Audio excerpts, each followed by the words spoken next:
अस्सलाम वालेकुम वरहमतुल्लाहि वबरकातुहू। भाइयों दोस्तों, क्या हाल चाल है? सब ठीक ठाक है। मैं आज की वीडियो में आपको बताने लगा हूँ कि आपका कम खर्च में जो है कितना आप इसका तरीक़ाकार जो है आप किस तरह चलाएँगे। ये सारी फ़िटिंग जो है मैंने खुद ही की हुई है। और बैटरी पर मैं रात के वक्त डीसी लोड इस्तेमाल करता हूँ। डीसी फ़ैन, डीसी लाइटें, वो आप लाइट देख सकते हैं, वो डीसी लाइट है। ये ब्रेकर लगा हुआ है, ये ब्रेकर से वो डीसी लाइट जो है वो चल रही थी और बाहर भी एक लाइट चल रही थी।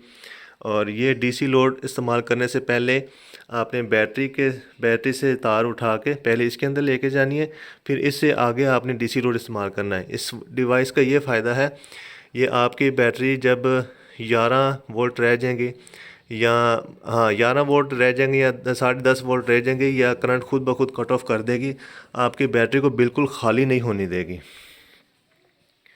और ये मैं आपको दिखाता चलूँ कि जब रात को मतलब शाम सूरज ग्रूप हो जाता है, एम्पेयर आने बंद हो जाते हैं, तो हम ये बंद कर देते हैं। और इस वक्त सूरज निकल आया है, इसको मैं ऑन कर देता हूँ। ये सोलर से जो तार आ रही है इसको मैंने ऑन कर दिया है। और जब इसकी ये सारी बत्तियाँ जल जाएंगी, फिर मैं ये बैटरी वाला जो ब्रेकर है इसको ऑन करूँगा। ये मैंने 14.5 पर इसको सेट किया हुआ है। जब 14.5 बैटरी चार्ज हो जाएगी तो ये खुद ब खुद ही आगे और ज़्यादा बैटरी को चार्ज नहीं करता। इसको 14.5 पर सेट करने के लिए ये आप MPPT के अंदर छोटा सा पेच देख सकते हैं। ये आप देखें, ये हाँ जी, ये छोटा सा पेच है। इसको आपने घुमा के इसको 14.5 पर सेट कर लेना है। अभी ये मैं बैटरी का ऑन करने लगा हूँ। ये बैटरी का ब्रेकर मैंने ऑन किया है। ये आप देख सकते हैं कि 16-17 एम्पेयर जो है ये आपकी बैटरी को चार्जिंग पर लगा रहा है। इससे ज़्यादा एम्पेयर बैटरी पर नहीं होने चाहिए। अगर आपकी इससे छोटी बैटरी है, ये आप देख सकते हैं, अगर इससे थोड़ी छोटी बैटरी है तो आपने जो है तकरीबन 13-14 एम्पेयर से ज़्यादा नहीं रखने चार्जिंग पर। मेरी इस वक्त बैटरी तकरीबन फुल थी, बैटरी सही चार्ज थी, इसलिए ये एम्पेयर कम हो गए हैं। बैटरी फुल ही थी, इस्तेमाल नहीं हुई रात को, क्योंकि अभी हम पंखे वगैरह नहीं चलाते, बस लाइट्स वगैरह थी, जो डीसी लाइट थी वो चल रही थी बस, इसलिए बैटरी तकरीबन फुल थी। तो इसलिए ये चार्जिंग करते करते 1 ही मिनट के अंदर ये इस अपने एम्पेयर कम कर गई है। ये आप देख सकते हैं कि बैटरी 13.4 पर आ गई है और यहाँ पर भी ये बैटरी फुल बता रहा है तकरीबन। और बताने का मकसद ये था कि आपने इसको रात को बंद कर देना। ये फालतू में इस तरह से ये करंट खींचता है और ये इसकी ये लाइटें वगैरह चलती हैं। इसको भी रात को आपने ब्रेकर लगा के रखना है और ये आपने ब्रेकर यहाँ से बंद कर देना है, ये यहाँ से रात को बंद कर देना है। सुबह जब आपकी धूप आती है तो आपने इन ब्रेकरों को ऑन कर देना है। आजकल जो हमारे इलेक्ट्रीशियन हैं वो सबसे बड़ी गलती ये करते हैं, और सबसे बड़ी गलती ये है कि ब्रेकरों को बिल्कुल साथ जोड़ के लगाते हैं। ऐसे ये ब्रेकर है, वो ब्रेकर है, सारे इस तरह जोड़ के लगा देते हैं। मैं आपको बता दूं, ब्रेकर गर्म होते हैं।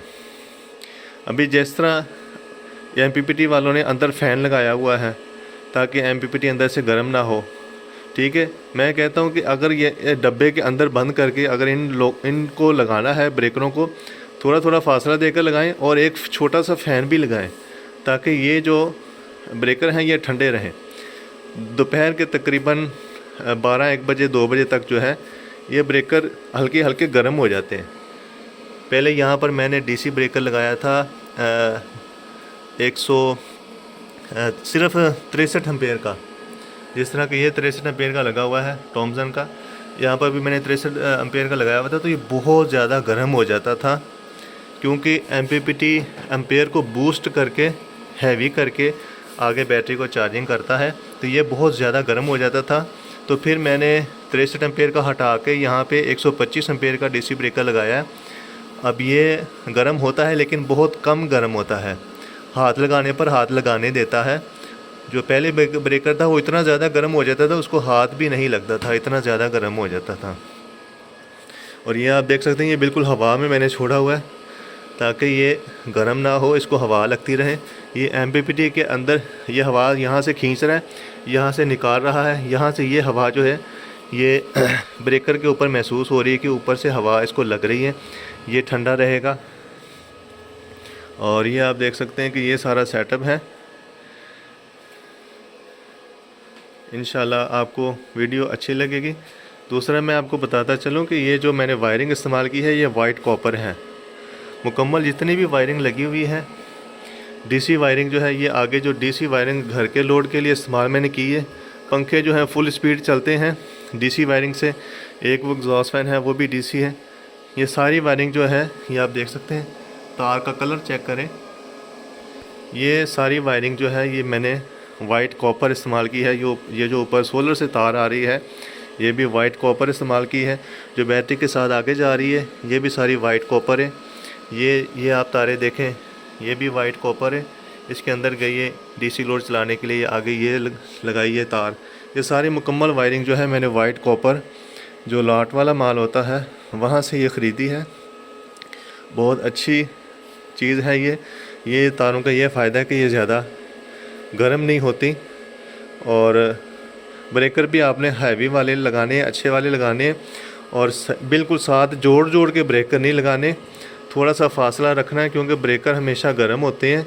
एक ब्रेकर दूसरे ब्रेकर को भी साथ में गर्म कर देता है, इसलिए आपने थोड़ा फासला ज़रूर रखना है।